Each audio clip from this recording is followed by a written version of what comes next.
On today's episode on WarpDriveM, we are going to try to fix the check engine light on the 4 Series.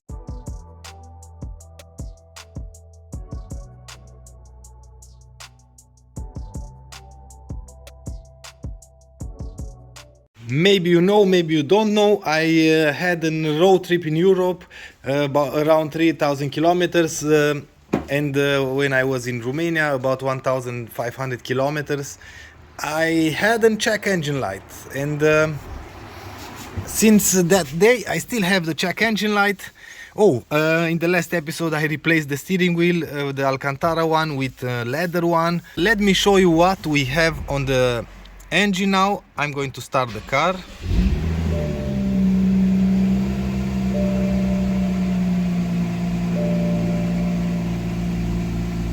And as you can see in here, the car is on and we have a check engine light. We have 92,000 kilometers, almost 100,000 kilometers, and the warranty will expire. So anyway, let's grab a scanner and let's see what kind of error we have. With the scanner hooked up, you can see that we have just one code on this car. You can see in there it's a permanent code, and we have a diagnostic module for tank leaks, electrical line disconnected. So we have to check first if the line is disconnected, if we have power to the module or not. And maybe if you want to see, this is the error code on hotel scanners.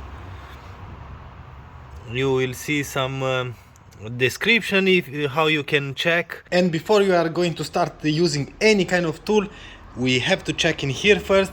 Maybe you can see if your gas cap is not completely locked. It's going to throw a check engine light. It says right on the cap. I've already erased the error and tightened the cap more times, and the same error will come back. So we know for a fact that the problem is not from here. Now let's go under the car to check the module, and the module should be right in here. This is the rear wheel on the right side, and somewhere in here underneath we are going to remove a plastic cover and we will see our module. We can already see the module and the line. This is the line. So we are going to check by following this line. This line goes right up in there, right in there. But everything seems to be fine. We have the plug in here for the module, and this is the module, and this is the canister, of course. So we have to remove this plastic cover. Removing the front two plastic clips in here and in here, this kind of clips. Just pull the middle part out and you can pull the clip completely. You will have an 8mm screw in there, which looks like this. You will have two plastic clips in here and in here, the same as in the front one, and you will have two T30 plastic screws. You have to be careful with these two ones because, like I said, are plastic. This one is out. We have another one in here. Now we can remove the panel completely, and this is the unit. This is just a canister, and this is the module. This plastic thing is the module. There is a sensor inside, and you will have three wires: ground, power, and signal wire. And now we have to put the ignition on and check on the plug if we have 12 volts. Whoa, there was a lot of dirt in there. Okay, with the ignition on, I've plugged two wires into the connector. My cell phone doesn't want to focus today apparently, but either way we have a ground and a hot wire. Just have to remove this pipe from here, this to the T20 I think, and I will take the sensor out, the module out. Before you remove these T20 screws, try to unclip this pipe, because you have more leverage because the module is fixed in place. After that, T20 one, T20 the other one, and you just have to pull a little bit because it's plugged into the canister. See that? In there is the charcoal filter. Oh, right in there. And this is the module or the sensor that we have problem with. We already tested. We have 12 volts on the plug. We have 0.5 volts for the signal wire, so that's working. Now I'm going to test.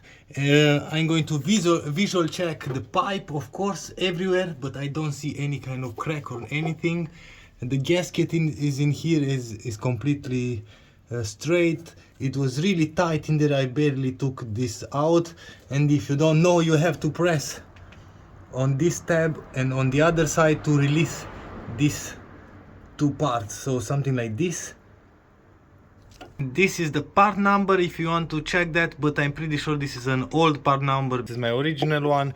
This is the part that I will replace with. It's not a brand new part because I have a lot of BMW parts in the garage everywhere, and I have a spare one. We are going to replace it with this one, and let's hope this one is okay. We are going to scan the car, check everything, and after that we can clear the code. Before of that, you can see the code in here. The description, and it was a permanent code with the check engine light. Now let's rescan the car, delete the error, and see. Let's see. The error is deleted, erased, no check engine lights, and we have to read codes once again. Oops, and we still have that. So a permanent code. So maybe line disconnection. Okay, let's check more. Let me give you some update. I borrow another one from a friend of mine. I have another one installed in there, and I was keep getting this error, a permanent code, line disconnected or something like that. I think line disconnected, and I thought to myself, okay, that means there is no connection between the DME and this sensor. So I've checked power and ground, and as you can saw in the video, we had power and ground, but I never checked the communication line. And after I checked the communication line, I've noticed that we have 0.5 volts. The communication line will work from 0 to 12 volts. So only when the computer requests the signal or the status from the sensor is going to send the signal to the wire. And I've said let's check the wires and check this out. Check, I hope you can see, check this out. We have a line disconnected. See that? Maybe because of the light you cannot see, but this wire is broken, the communication line. The brown is ground, the white and red is power, and the black and red is communication line. And check this out, I was so close.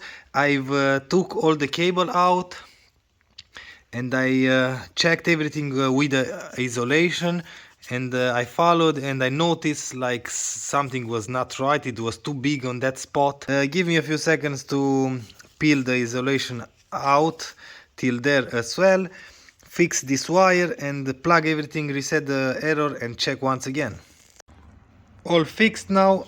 You can clearly see on the tape how the cable oxidized.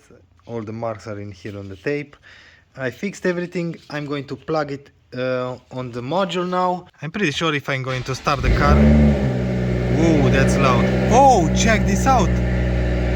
It's gone from itself. I have the scanner in here. I didn't even plug it in because the Bluetooth adapter is in there.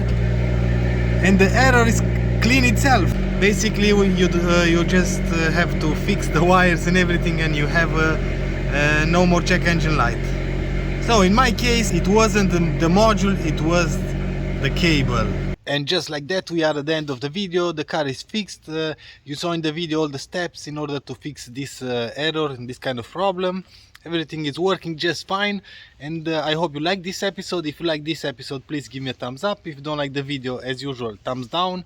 Until next time, see you later.